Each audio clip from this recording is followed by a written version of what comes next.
కళ్యాణ్ గారు దీనిపైన ప్రత్యేకమైన దృష్టి సారించారు అధ్యక్ష. ఎందుకంటే గౌరవ ముఖ్యమంత్రి గారు కూడా స్వర్ణ ఆంధ్రప్రదేశ్ విజన్లో భాగంగా వికసిత్ భారత్ విజన్లో భాగంగా ఖచ్చితంగా విశాఖపట్నం ఎకనామిక్ జోన్ ప్రత్యేకంగా మన దృష్టి సారించి మౌలిక సదుపాయాల కల్పనలోనూ టూరిజం పొటెన్షియల్లోనూ గౌరవ సభ్యులు అన్నట్టు ప్రజలకి మనం మరింత మెరుగైన సౌకర్యాలు అందించే విధంగా ఒక అద్భుతమైన నగరంగా మనం మారుదామనే ఉద్దేశంతో మన ప్రభుత్వం కూటమి ప్రభుత్వం చాలా దీనిపైన దృష్టి సారించింది అధ్యక్ష. అయితే గౌరవ శాసనసభ్యులు వంశీ గారు అన్నట్టు అధ్యక్ష, రూరల్ ప్రాంతంలో గతంలో ఎప్పుడైతే ఈ 5 పంచాయతీలు అధ్యక్ష అంటే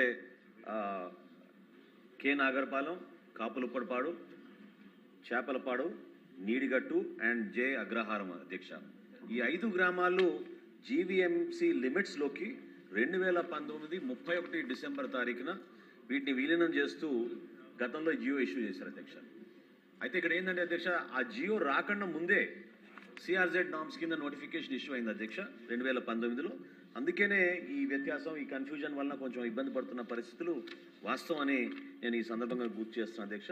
గౌరవ శాసనసభ్యులు గంటా శ్రీనివాస్ గారు, అదేవిధంగా సోదరు రామకృష్ణ గారు చెప్పిన అంశం, ఇవి టెక్నికల్గా మనం వీటిని అధిగమించాలి అధ్యక్ష. ఎందుకంటే కేంద్ర ప్రభుత్వం ఒక గెజెట్ నోటిఫికేషన్ ఇస్తుంది అధ్యక్ష. సిఆర్జెడ్ నామ్స్ని మనం ఎవరం కూడా ఎందుకంటే పర్యావరణ దృష్టిలో పెట్టుకుని, అటవీ శాఖను దృష్టిలో పెట్టుకుని అంతిమంగా భావితరాలకు ఏ విధంగా మనం భారతదేశంలో మనం చక్కగా ఒక ఈకో సెన్సిటివ్ జోన్ని మెయింటైన్ చేయాలో దానికి కొన్ని గైడ్ లైన్స్ ఉంటాయి అధ్యక్ష.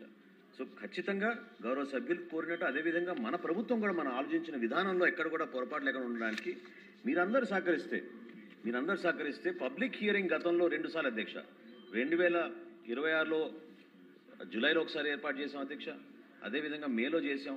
రెండింటినీ కూడా గతంలో మనం పోస్ట్పోన్ చేయాల్సిన పరిస్థితి వచ్చింది. ఈసారి సెప్టెంబర్ 2వ తారీఖున ఎప్పుడైతే గౌరవ మన జిల్లా కలెక్టర్ గారు ఆల్రెడీ దీనికి నోటిఫికేషన్ ఇచ్చారో, I request all honorable members to please participate, encourage the local residents to express their views అధ్యక్ష. ఎందుకంటే అంతిమంగా గ్రామ సభ మనం పబ్లిక్ హియరింగ్ నిర్వహించినప్పుడు ఆ ప్రాంతానికి ఏ విధంగా మనం మెరుగైన పెట్టుబడులు తీసుకురాగలుగుతాం, ఏ విధంగా పర్యావరణాన్ని ప్రొటెక్ట్ చేసుకుంటూ మన శాఖ ద్వారా మనం నిర్వర్తించాల్సిన మన డ్యూటీని మనం జాగ్రత్తగా చేసుకుంటూ ముందుకెళ్తామో దానికి రాష్ట్ర ప్రభుత్వం సహకరిస్తుందని నేను మీ ద్వారా ఈ హౌస్కి అష్యూర్ చేస్తాను. పరిశ్రమల శాఖ మంత్రి గారు. ధన్యవాదాలు అధ్యక్ష.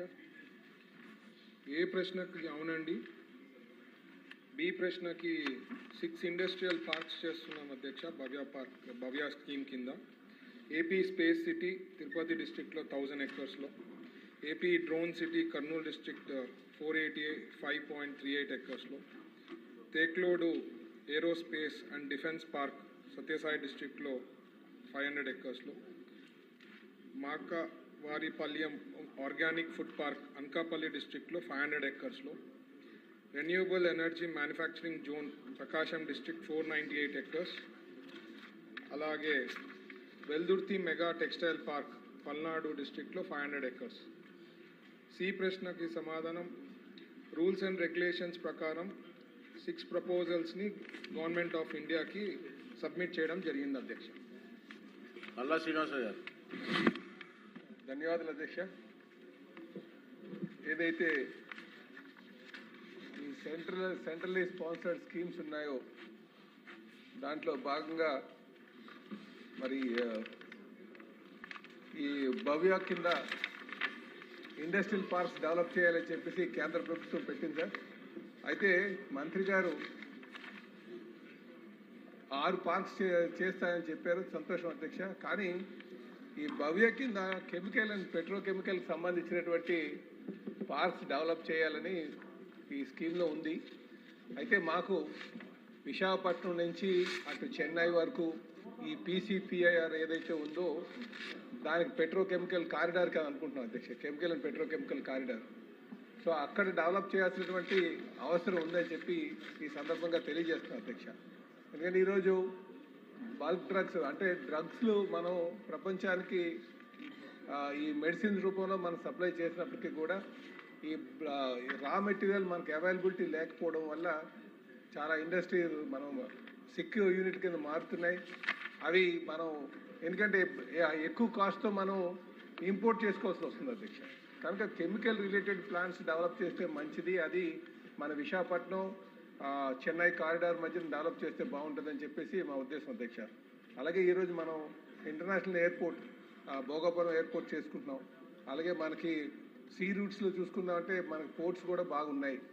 అలాగే ఆ కెమికల్ ఇండస్ట్రీ అంటే ఇప్పుడు డిమాండ్ ఉంది కనుక మనం మన ఈ ప్రాంతంలో ఎక్కువ ఇన్వెస్ట్ చేస్తే బాగుంటుందని చెప్పేసి మీ ద్వారా గౌరవ మంత్రి గారిని కోరుతున్నాం అధ్యక్ష. అలాగే అధ్యక్ష, ఇండస్ట్రియల్ పార్క్స్ పెట్టిన తర్వాత జనరల్గా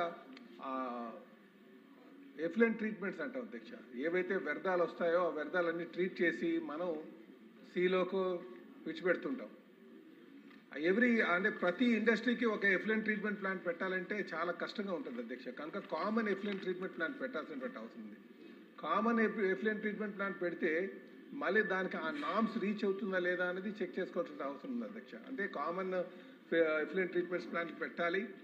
అలాగే అక్కడ మనం జనరల్గా పార్కులు కట్టేస్తే, ఇండస్ట్రియల్ పార్కులు కడితే లేబర్ ఎక్కడి నుంచి వస్తారు అధ్యక్ష? లేబర్గా వచ్చి వాళ్ళకి వచ్చినటువంటి జీతాలు తక్కువ ఉంటుంది కనుక అక్కడే రెసిడెన్షియల్ క్వార్టర్స్ ఏర్పాటు చేయాల్సిన అవసరం ఉంది అధ్యక్ష. గతంలో ఉండేది, మళ్ళీ ఆ రూట్ మనం మర్చిపోయాం కనుక అక్కడ ఉన్నటువంటి అంటే వీటితో పాటు మనం పార్కులు డెవలప్ చేసామంటే అక్కడ ఉన్నటువంటి లేబర్కి మనం ఫెసిలిటీస్ కల్పించాలని చెప్పేసి, అదే కాకుండా టెస్టింగ్ సెంటర్స్ ఉండాలి అధ్యక్ష. టెస్టింగ్ సెంటర్తో పాటు స్కిల్ డెవలప్మెంట్ సెంటర్స్ ఉండాలి అధ్యక్ష. అలాగే ముఖ్యంగా ఇంకోటి ఉంది అధ్యక్ష, ఇప్పుడు ఈ రీసెంట్ కాలంలో ఇది లేబర్కి సంబంధించిందే. ఏదైనా ఇండస్ట్రియల్ యాక్సిడెంట్ అవుతే దానికి ఎక్కువ పొలిటికల్ ప్రామినెన్స్ వచ్చేస్తే ₹1 కోటి 2 కోట్ల రూపాయలు ఇన్సూరెన్స్ తీసుకెళ్తే ఇండస్ట్రీస్ ఎలా నడుస్తాయి అధ్యక్ష? మనం ఒక స్టాండర్డ్, ఎవరికైనా ఫైర్ యాక్సిడెంట్లో చనిపోతే ఒక స్టాండర్డ్గా ఇంత ఇవ్వాలి అనేది ఒక ఫిక్స్ చేయకపోతే, అది పబ్లిక్ తెలియజేయకపోతే, పొలిటికల్ ప్రామినెన్స్ వచ్చినప్పుడల్లా కూడా ఫిగర్స్ ఎక్కువ అవుతున్నాయి. ఇండస్ట్రీస్ అందరూ కూడా గగ్గోలు పెడుతున్నారు. సో ఇండస్ట్రియల్ పార్క్స్ మనం పెట్టడం ఎంత ఇంపార్టెంటో, లేబర్కి సంబంధించినటువంటి వారికి ఇన్సూరెన్స్లు కావచ్చు, ఇన్ కేస్ ఆఫ్ ఫైర్ యాక్సిడెంట్లో లేకపోతే డెత్ ఇన్సూరెన్స్ కానీ కరెక్ట్గా ఉండాల్సి ప్లాన్ చేయాల్సిన అవసరం ఉందని చెప్పి ఈ సందర్భంగా తెలియజేస్తున్నాను అధ్యక్ష. అయితే ముఖ్యంగా ఫైనల్గా నేను మంత్రి గారిని అడిగేది, విశాఖపట్నం చెన్నై కారిడార్ మధ్యన మనం కెమికల్ రిలేటెడ్ ఈ స్కీమ్లో డెవలప్ చేయాల్సిన అవసరం ఉందని చెప్పి నేను కోరుతున్నాను అధ్యక్ష. నమస్కారం అధ్యక్ష. అధ్యక్ష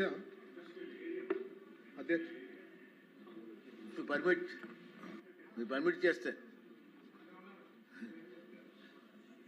అధ్యక్ష, ఇప్పుడు ఇది కొంచెం అందరు రిక్వెస్ట్ చేస్తానండి.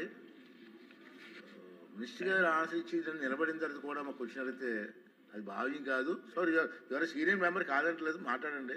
పద్ధతి కాదు. ప్లీజ్ మాట్లాడు. ముందే అడిగాను. ధన్యవాదాలు అధ్యక్ష. నేనేమంటాను అధ్యక్ష, MSME park 57 acres Chennai Calcutta road face చేస్తూ మళ్ళీ 6 lane రోడ్డు పోర్ట్ రోడ్లో MSME park virtual foundation CM గారు, ఆనరబుల్ సీఎం గారు వేశారు అధ్యక్ష. దానికి ఇప్పటికి 8 months అయింది. ఒక స్టే తెచ్చాడు బారేశారు అధ్యక్ష. ఒక బినామీ కంపెనీ, ఆనాటి మంత్రి ఒక బినామీ కంపెనీ ఏర్పాటు చేసుకున్నారు. అది మనం క్యాన్సిల్ చేశాము. దానికి ఇప్పటికి 8 months స్టే వికెట్ చేయలేకపోయినాం అధ్యక్ష. రెండోది ఏంటంటే, రిలయన్స్ 2600 ఎకరాలు 2008లో తీసుకుంటే ఈ రోజుకి జీరో. నేనేమంటాను, ఒక్క ఉదాహరణకి 1,87,000 పుట్లు, మాకు 870 kg పుట్టి ఇప్పుడు వదిలేసి ఉంటే అది డెల్టా ఏరియా, ఎకరాకి 4 పుట్లు, 1,87,000 పుట్లు వచ్చుండేవి. 374 కోట్లు వాల్యూ ఆఫ్ పంట వచ్చుండేది. వేల మంది, లక్షల మంది కూలీలు పనిచేసి ఉండేవాళ్ళు.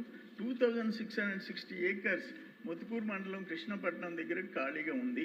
రెండోది, కృష్ణపట్నం ఇన్ఫ్రాస్ట్రక్చర్ లిమిటెడ్ 4700 acres 2009లో రాజశేఖర్ టైంలో ఇచ్చారు.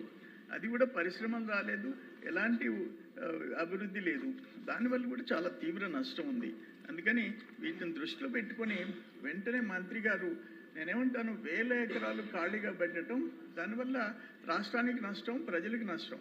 అది చూడాలని ఈ కోర్టు స్టే వికెట్ అయ్యేదానికి కావాల్సిన ఆ లీగల్ డిపార్ట్మెంట్ని వాళ్ళని యాక్టివేట్ చేయాలని చెప్పేసి మీ ద్వారా కోరుకుంటున్నాను అధ్యక్ష.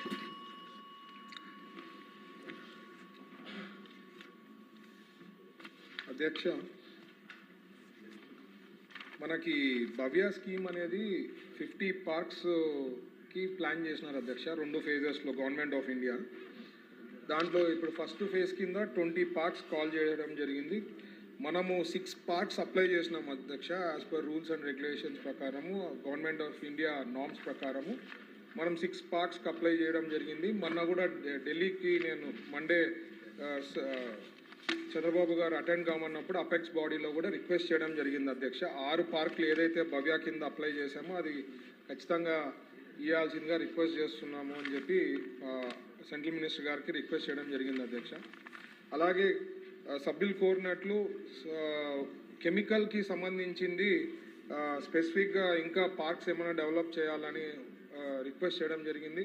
మూలపేటలో మనం ప్లాన్ చేయడం జరుగుతోంది అధ్యక్ష కెమికల్ పార్క్. అది కూడా సెంట్రల్ స్కీమ్ కింద ఉంది. అది మనం తొందరలో అప్లై చేసి అది కూడా తెచ్చుకునేదానికి అవకాశం ఉంది అధ్యక్ష. సో అక్కడ మూలపేటలో మనకు పోర్ట్ ఉంటుంది, దానికి తగ్గట్టుగా ఇక్కడ పార్క్ ఉంది. ఆల్రెడీ కోరమండల్ది కూడా ఈ మధ్యనే ఫైనలైజ్ చేయడం జరిగింది అధ్యక్ష. అక్కడ ల్యాండ్ అవైలబిలిటీ ఉంది. సో అది కెమికల్కి సంబంధించింది, అది కూడా ప్లాన్ చేస్తున్నాం. మనకి వైజాగ్ రీజియన్లో నక్కపల్లి బల్డ్రక్ పార్క్కి సంబంధించింది మనం అంతకుముందు సీలో సముద్రంలో అంటే అంత ట్రీట్మెంట్ చేసింటే అది ఇచ్చేదా ప్లాన్ చేసింటిని. ఇప్పుడు ప్లాన్ ఏమంటే చేంజ్ చేసి జెడ్ఎల్డీకి అంటే జీరో ఎఫ్లూయెంట్ డిశ్చార్జ్, ఇంకా అసలు సీలో కూడా పంపించకుండా ఇక్కడే ట్రీట్ చేయాల్సిందిగా ప్లాన్ చేసి బల్డ్రక్ది ఈ మధ్యనే టెండర్ కాల్ చేయడం జరిగింది అధ్యక్ష. అది కూడా ప్లాన్ చేస్తాం. ఇదే అనకాపల్లి కూడా ఫ్యూచర్లో జెడ్ఎల్డీకి ప్రొవిజన్ ప్లాన్ చేసేకి వీళ్ళు వర్కౌట్ అధ్యక్ష. అలాగే పార్క్స్ మీకు అందరికీ తెలుసు, 175 పార్కుల్లో 175 కాన్స్టిట్యున్సీలో 175 ఎంఎస్ఎంఈ పార్కులు పెట్టాలని చంద్రబాబు గారు మన ముఖ్యమంత్రి గారు ప్లాన్ చేయడం జరిగింది. విజన్ ప్రకారం 138 పార్క్స్కి ఇప్పుడు ఫౌండేషన్ వర్క్స్ జరుగుతోంది. ఇప్పుడే మన చంద్రమోహన్ రెడ్డి గారు సభ్యులు కోరినట్లు 57 ఎకర్స్ నాకు కూడా ఇవ్వడం జరిగింది అధ్యక్ష. అది ప్లాన్ చేసి కోర్టుతో ఫాలో అప్ చేసి ఆ స్టే వెకేట్ చేసే కూడా ప్లాన్ చేస్తాం. అలాగే స్కిల్ డెవలప్మెంట్ది కూడా సభ్యులు కోరారు. స్కిల్ డెవలప్మెంట్ది కూడా ఆ ఇండస్ట్రీస్తో కన్సర్న్ ఇంజనీరింగ్ కాలేజెస్ కానీ ఐఐటి కాలేజెస్తో ప్లాన్ చేసి వాళ్ళకి ఎట్లా కావాలో రిక్వైర్మెంట్ దాని ప్రకారము కోర్సును కూడా వాళ్ళకి ప్లాన్ చేస్తున్నాం అధ్యక్ష. సో దట్ జాబ్స్ ఈజీగా వచ్చేదానికి ఉంటుందని చెప్పి. అలాగే లేబర్కి సంబంధించింది వాళ్ళు రిక్వెస్ట్ చేయడం జరిగింది. వాళ్ళకి ఏమన్నా రెసిడెన్షియల్ అంటే ఆ పార్క్ ప్రతి ఇండస్ట్రియల్ పార్క్లో వాళ్ళకి కామన్ ఫెసిలిటీస్ లెక్క అక్కడ ఉంది అంటే సౌకర్యం ఈజీగా ఉంటుందని చెప్పారు. అది కూడా ప్లాన్ చేయడం జరిగింది అధ్యక్ష. అనకాపల్లి మిగతా పెద్ద ఇండస్ట్రియల్ పార్క్స్లో కూడా ప్లాన్ చేయడం జరిగింది. దాంతోపాటు హోటల్స్ కానీ ఇట్లాంటివి కూడా అవన్నీ కూడా ప్లానింగ్ జరుగుతోంది అధ్యక్ష. అది కూడా గ్యారంటీ ఇంప్రూవ్మెంట్ ఉంటుంది అధ్యక్ష.